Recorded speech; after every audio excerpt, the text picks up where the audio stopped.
I don't have a presentation because this is not going to be a lecture. I would like to invite you to talk about your experience in trying to make a business out of LARP. Oof, is it that so? Okay, so I need someone. I need someone else to pass the mic now because I'm right here, you know. So, tell us your name and. I'm Zvonimir, and I'm really sorry this hasn't got to do much with the subject, but I finally have a room full of people from all over Europe, and I had this question that really bothers me. In the Balkans, we have a lot of jokes about a rabbit, bear, and fox, and forest animals. Do any of you have those jokes in your countries? Yes. Where are you from? Hungary, nice. So it went all the way to Hungary. Do you know up there? No, you? So no. Okay. So that's it. Thank you. I learned so much. I mean, I can always talk about LARP's business if you want me. Yeah, go ahead. Someone has to break the ice. Don't leave me hanging here. I've got you covered. Thank you. I just want to ask you then, what kind of aspects are you primarily interested in? Is it as in a for-profit run organization with like winnings, or is it in order to provide some salary for people? Because when we say a business, what does it mean? Is it run in a business-like sense? That's one thing. Another is, do you want to make a living out of running a LARP? Then you have to think about stuff in a completely different fashion. So what are we interested in? Well, naturally, being a part of the Terrible Creations, I would like to, find out more about how to pay salaries and hire more people. But I'm pretty sure that people here are interested in all the before mentioned aspects and maybe some beyond that. So just pick one and start. Well, I guess that how many here, for example, are actually paying any salaries to anyone from their LARP organization? Wait, first, I want to ask, how many here are in charge or part of running a LARP organization? Raise your hands. Jeez. So quite a big majority of the people in the room are part of running an organization. How many of you have or are currently paying salaries to anyone in the organization? So a couple of us. I saw some are part of the same organization and so on. Let me just get another question. How many of you would like to pay salaries?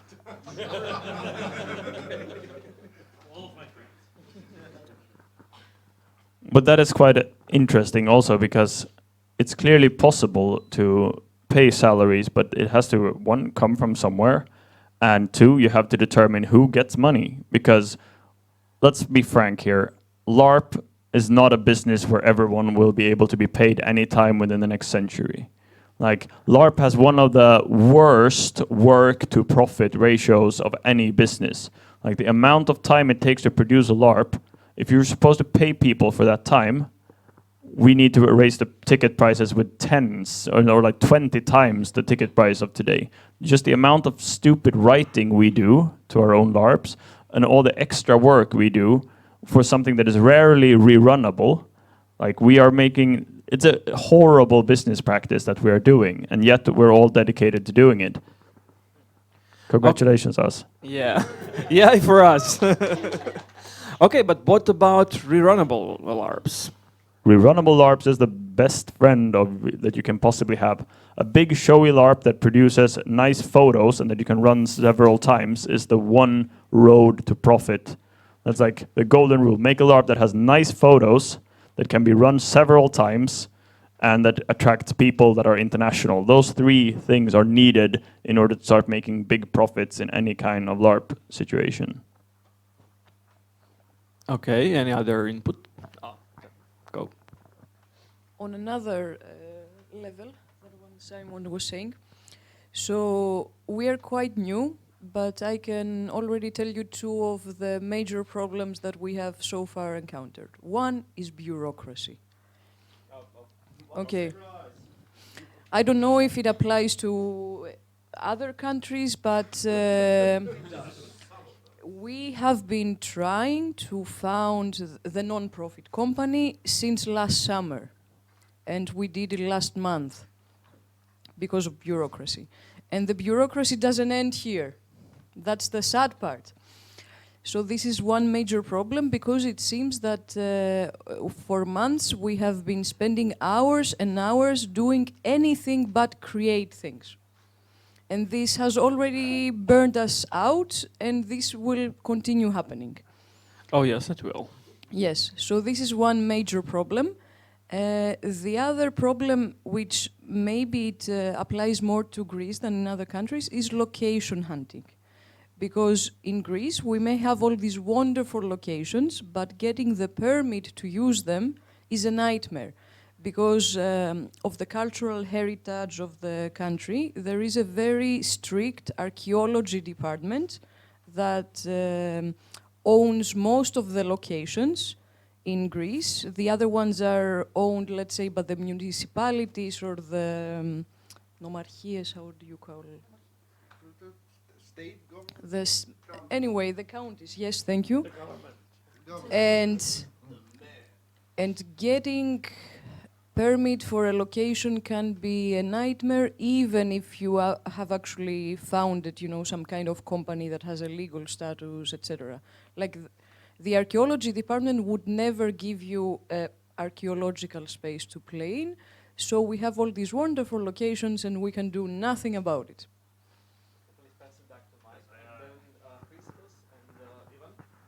Who first? Should I go first? Yes, one of the answers to that, to the whole bureaucracy and then complicated permits and so on, that we have at least started solving, but it takes years to do. But it's called infiltration. You basically start getting educations. It starts with applying to university for the correct courses. Then you apply for jobs within the right places. And this has actually happened in Sweden over the last 10 years. People have more and more gotten jobs in the relevant areas of government. We now have LARPers we have it in the parliament, we have LARPers in parliament. We have LARPers in government institutions. We have LARPers at historical departments. We have LARPers at university. And it's a long-term project. Start getting your educations now. Talk to people who are about to go to university, because now we're suddenly seeing people connected all over our country that can suddenly pull strings where it actually matters. And might sound like a joke, but actually applying for these positions is really important. Go both ways, both through your organization, but also the official routes, and get into government.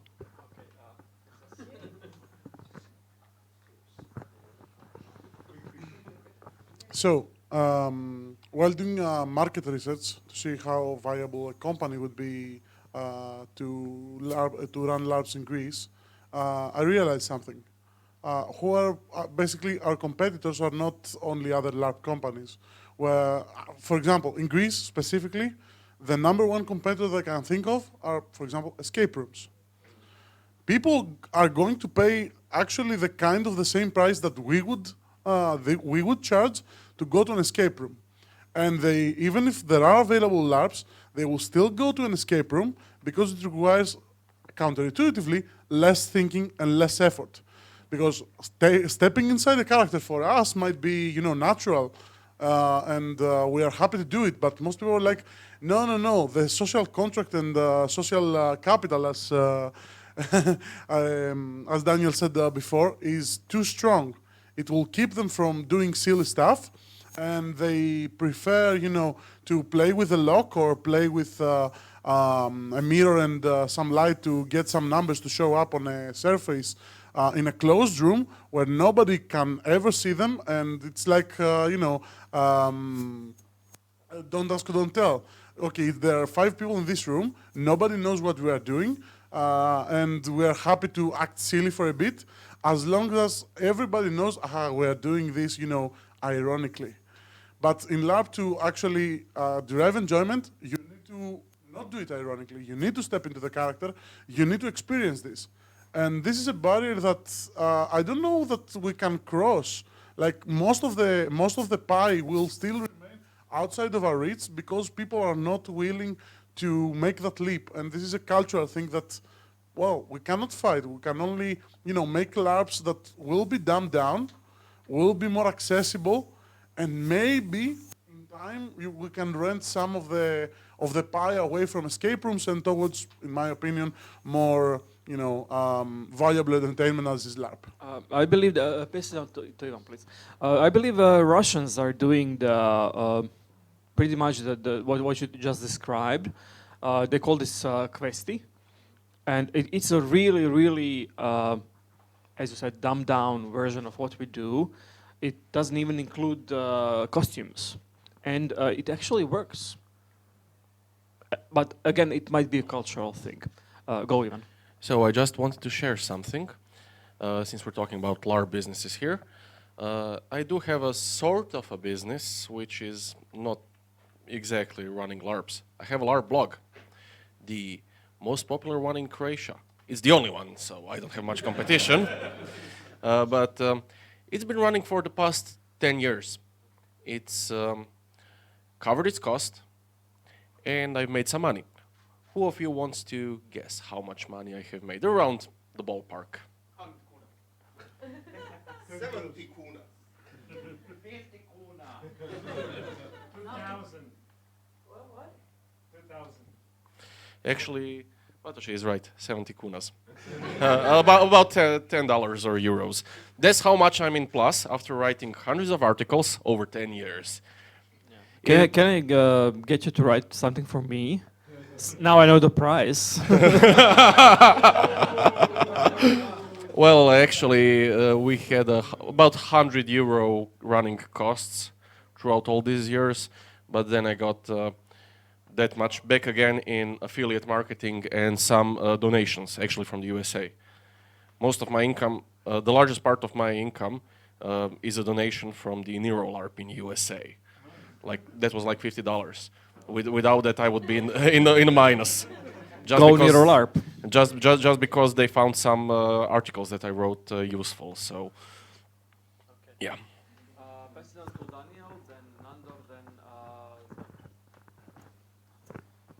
Hey, I wanted to respond to some points. First of all, yes, escape rooms, they're not only competition, but they're a step for us, a step forward, because people are used to the idea that they can play in the spare time, that they can go and live in a fictional environment.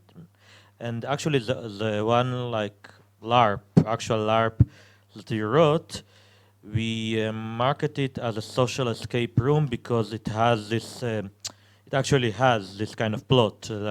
12 people in a room, not all of them can go out, so we say, okay, the riddles would be your friends. You'll have to understand them in order for you to get out. So this would be the challenges. So you can build on that. About the infiltration, I totally agree. We don't have this kind of. We have a lot, but what you have some of it with LARPers as such, but we have a pretty close-knit community, wide community, with people of tabletop role-playing and science fiction and fantasy in various postings. And that's how we get most of our opportunities, in fact, and contracts, because, as I'm about to say in the next point, we work a lot with, for example, now we got a call from the National Library. We want to do some evenings of dedicated to genre. Can you make a LARP for us? Right. And we have from our archaeological ministry and so on. So you have to create these wide circles of interest and say, okay, you don't have to go to a LARP. Maybe it's weird for you because you are just a 60-year-old lady who likes fantasy. You won't go to, but what you're doing is cool. It's bringing this so have a lot of allies, and yes, and go for not only for the LARPers, not only for people that you would bring into the community, because it's some pyramid of how much people would give out of themselves. But we have a lot. We have to believe that we have a lot of skill and unique ideas to offer to matters as education, to matter as tourism, to matter as entertainment for children and for adults, that it wouldn't be exactly LARP, but we would have the right experience for that. Nandor, I tend to believe that escape rooms are actually working for us, in a way, in the way you just described. It will unfortunately take a lot of time because before people got really sick of escape room and start asking for something more. This There you is go. where I actually want to jump in, because escape room companies are already evolving. So in Budapest, escape rooms became a quite massive phenomenon. Every single, well, we have a lot of them. That's just basically the point I'm making. Really all over the place, and they offer more and more different kind of experiences, not just getting out of the room kind of experiences, but LARP-like experiences, quest-based experiences where you actually have to fulfill a quest during that hour when you're there. And that's just one avenue that they approved. So not just technological improvement, but also narrative improvements happening with the escape rooms. They became the #1 team building activity, second only to going out for drinks. Yeah. So that's nothing beats that. Yeah, that's good. But that's really one of the main things that company teams go out to do. And some companies already in Budapest start to offer experiences that are very similar to LARP's, murder mystery dinners, stuff like this. So this is kind of the next layer that these companies are dabbling into. And this might be an opening for local communities as well to make connections or start something similar. Start a business doing team building LARPs, or just connect with these companies and help them do it better. Okay, behind you. While I do agree with the point that the biggest problem is that in other activities such as escape rooms or airsoft or tourist guiding, person can blend in the crowd and avoid the spotlight or play in private. Another big problem is that all these things have something fancy like gadgets and things to show, and the biggest time sink and cost of LARPs is usually writing. And writing isn't taken very seriously, and it's very underpaid all across the board in the entertainment industry. Because I don't know, even art, everyone draws, but some people can't draw flowers as well. But writing isn't usually, good writing isn't as recognized as much as good drawing. So that's a big problem. Okay. Yeah. Bishek and then Odysseus.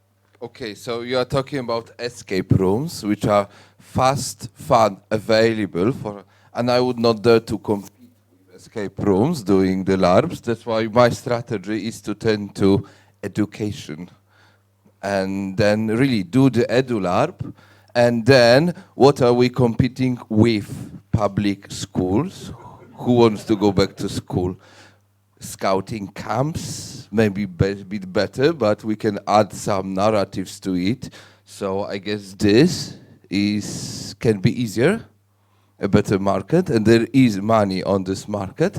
Although, if you want to run it for yourself and get more of it, you have to sacrifice a part of you for what Elektra mentioned, which is bureaucracy. But you can really do this, and yeah, it works.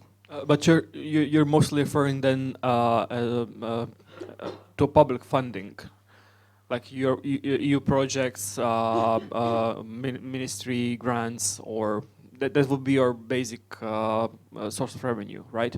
Well, every time there is education, there is kind of public funding, but I do not mean that we have to write a project. Maybe a museum or an institution writes a project and they want actually to have something fun, alive, and then they call for us because we are doing this edu stuff, edu playing, LARPing and talking. And I wouldn't actually I would appreciate doing more writing of the LARP scenarios than the application, so that I can write the LARP scenarios, but both are necessary at times. Guess what? When you're turning to the private sector, it's not the applications, it's business standards. It's totally different approach, but Yeah, but you're stuck with writing something you don't want to write. so my point is to look for the now, for the future. Look to the institutions that have already written the applications. Now they've got money, they've got people, but the people are only writing applications, and they want something to go on, and that's the moment they call us. That's the plan. We actually mentioned escape rooms before quite a lot. I actually was working in one in 2017, 3 years ago, right before I came to PoRtaL and after that. Actually, what I've noticed was that people were starting to get bored of playing with locks and keys and everything else.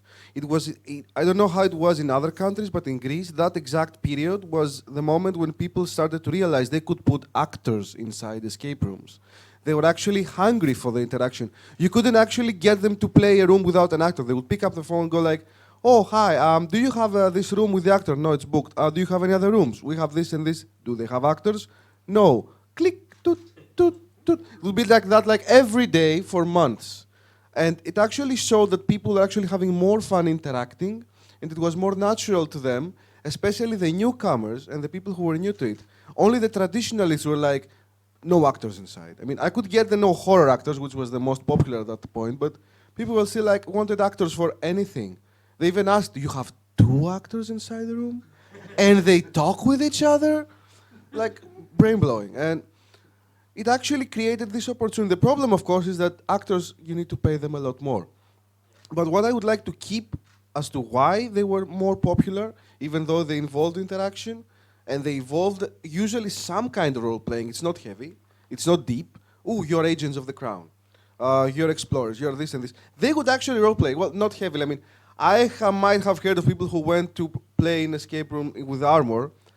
Not me. No. But the idea is that what they need is a consumer-level experience, like a pre-packaged, like going to a shop and say, I don't want a restaurant. I'll take McDonald's. It will take me 5 minutes, not any thought, just give me what's on top. So this is... They know what they're experiencing, Yeah. what to expect, right? Yeah, no, it's like they want something that has as little commitment as... This is the bane of modern existence, commitment. I'll just say a meme out here. How many of you are trying to get a stable D&D campaign here? What?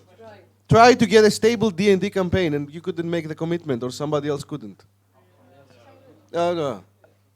So the point is that if you can give it to them like little ones, so it's like these LARPs, but no costumes, no entry requirements, nothing to be like a gatekeeping, which I don't know if it's always a good idea. That's a huge conversation. But if you want to get successful, you package it like McDonald's. And that's never a good idea. Then, as a counterpoint, we of course thought about this when we started our organization. We said, do we want to run escape rooms? Do we want to create escape rooms that were more like LARP? Because we thought that was an inroad to business. We also thought about doing schools. And then we sort of sat down and we tried to get places for it. But we also realized, wouldn't this really kill our souls a little bit? Is this really what we want to do? Like, yes, we might be able to make money of it, but will we actually feel like we're working with our dreams of making LARPs for money then? Probably not. Maybe it will be like a side job, then we could get another job. I want to like strike or at least support the idea that we can make LARPs as art and still make money from them. Because we are often overlooking, we are looking at mass market stuff. We are looking at things that within a few years, Disney and the big entertainment companies will be doing better than any of us can. They're already overtaking us in the mass market immersive entertainment industry. We cannot win there. They are making theme parks that are cheap, accessible, McDonald's-like, and where people will role-play a little bit. That fight is a losing fight, but we can still get in on that. We can start working with it. We're experts. We can make money. But is that what we want to do? I say that we should target art. Artists, people who want to experience art, people who have been longing to commit to something, people who have wanted more meaning in their life, not quicker entertainment. We've started working with exhibitions, with art halls, with people who have been writing fanzines about obscure art movements. These are the kind of people who are just longing to go to a LARP that we have noticed. That's where most of our new dedicated players come from. You can get a new player from the mass market, and they will come to one LARP, they might have a good time, but they will not commit. They will not become a LARPer that is willing to go to many LARPs. You need someone who has been wanting to find something in their life that they really want to do if they're going to pay the big money for several different LARPs. Contact art studios, contact people in that part of the world, because that's where I think that the stable growth that will not kill our souls can be found. So. That's a compelling argument. Elektra? Or So you already mentioned one thing that I want to say. Artists, like for the last two Athens Biennales, the previous one and the one that's taking part this November, LARP is the main methodology. Like it's becoming a thing in the international art scene, and we should take that a bit more seriously. Maybe we're not so art-oriented ourselves because we have a different background and we got into a hobby from a different route. But we can be. This is one thing I wanted to say, and the other one was to expand a little on what Zbyszek said, because I think that in the educational field of LARPs, it's not only funding from, I don't know, European Union or governments or, I don't know, institutions. It's also the educators that want continuing education, because the continuing education demand on educators is the highest in the market. They are the profession that has to continuously go to new seminars, learn new techniques, otherwise they cannot make it unless, I don't know, they make it to the public sector, which is very rare, as we all know. They are people that would be willing to pay, okay, not a lot of money because maybe they don't have it, but some money to learn a new methodology that they can, you know, later use. So LARP workshops is something that I think could attract many people that would be really happy to pay some money to learn something new that they can also find useful, also put in a CV, go to the, I don't know, school headmaster and pose as, you know, I'm innovating, I'm groundbreaking, I'm bringing this new tool in our toolbox. okay. I'd like to add something I forgot before. Just a funny side note. I actually encountered some guys who had an escape room, which actually had no riddles, just 5 people in the game master playing with them, with character sheets, and they said they were doing live interactive role-playing games, LARP. And I told them, LARP? No, it's something different. Yeah. So aside from this marketing joke, about art, this is actually where culture is, the cultural thing is a problem. Because in Greece, I don't know the other countries around here, but in Greece there is no middle class of art people. You either have like people who are like young students, all wild, all crazy, no money, or you get the really high-end, wealthy, affluent, wannabe Roman patrons who are usually either totally bonkers or, even worse, they have this neo-rich mentality of I'm the customer, I'm paying, and you know you can either bullshit them all the way and get money from them, like many people have been doing for decades, but for me that would sell my soul even more. I don't know. It's because it's pandering to a different kind of customer, and this is what makes us feel the worst. It's not selling something; it's debasing yourself in one way or another to actually sell it. And I kill the mood. I don't believe that these approaches we've touched upon so far are necessarily mutually exclusive. No? Yeah. But I believe that, and that's what we are trying to do, is to combine this McDonald's approach, let's call it that, and this sort of art approach. So let's sell quick McDonald's to get cash flow and pay salaries, and then do maybe some other stuff as well for people who want more and are ready to get into more commitment. Balint. I think that you can, like for certain, like you can select for certain project, you can sell your soul and do something very commercial or work for companies and do what they want. And on the other hand, I believe also in the art approach and believing in your own vision and do the LARP that you want to do. And I'm not really a fan of this, selling my soul theme. yeah, it's a bit because what Mika showed us during his presentation. Okay, it's a corporate job, but it's also work of art. Yeah. The level of commitment, the professionalism, the creativity put into that is amazing. Yeah. So I okay, agree. we can say it's a dirty money, corporation money, whatever you want to call it, but still, I feel need to appreciate the effort. Yeah, if you add some kind of value to this kind of corporate environment, I think then you're doing something right or justifiable. Yes, on that point, I personally, it's very hard for me to write something without it being loaded with hundreds of meanings and subversive, and it's natural. I'm writing, it's happening. And the thing we were thinking about, we haven't yet tried it fully, but for some project just to offer various level of engagement of complexity. For example, we have an idea of like meals in certain periods. For example, okay, you're playing a group of travelers in an Ottoman Khan, and in travelers in, and the simplest level, you just get the clothes, and you just have food from the area served in the proper stuff, and with waiters that are playing, and that's all. You're not supposed to play. Maybe you have some titles. Next level, you have some kind of very simple murder mystery written by the rules. Next level, same characters, same basic mystery, a proper intertextual complicated LARP around it.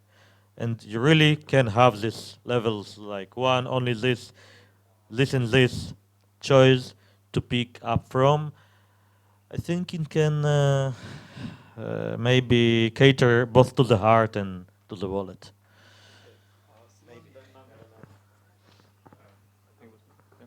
I just wanted to clarify a little bit. When I say selling your soul, that is more of a feeling. I don't say in any way that anyone doing corporate LARP is doing that as an objective thing. It's more that some of us feel like we're doing that if we do corporate LARP. Other people are definitely like that is what they want to do. They want to run a business and they want to create products with their souls in it and make the works of art.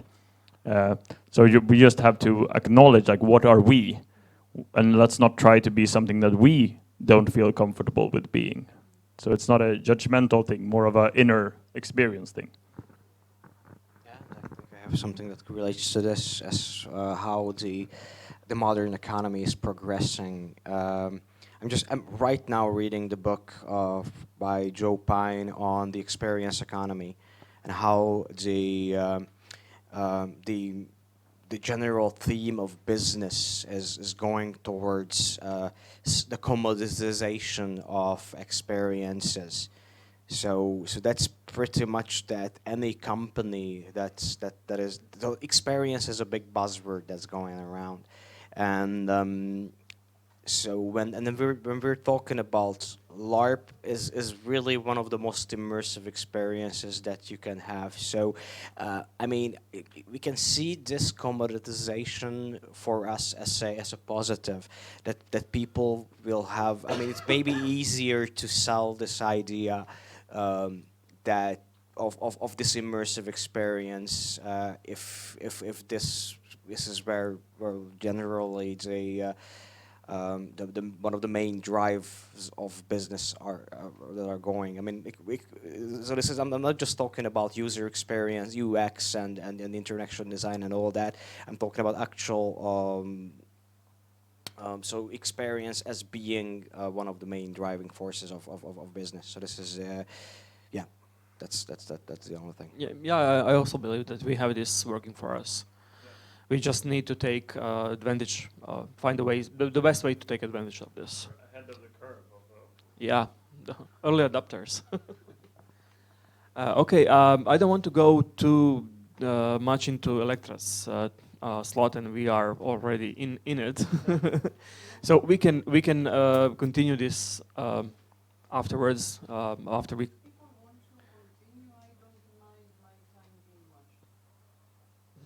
Much.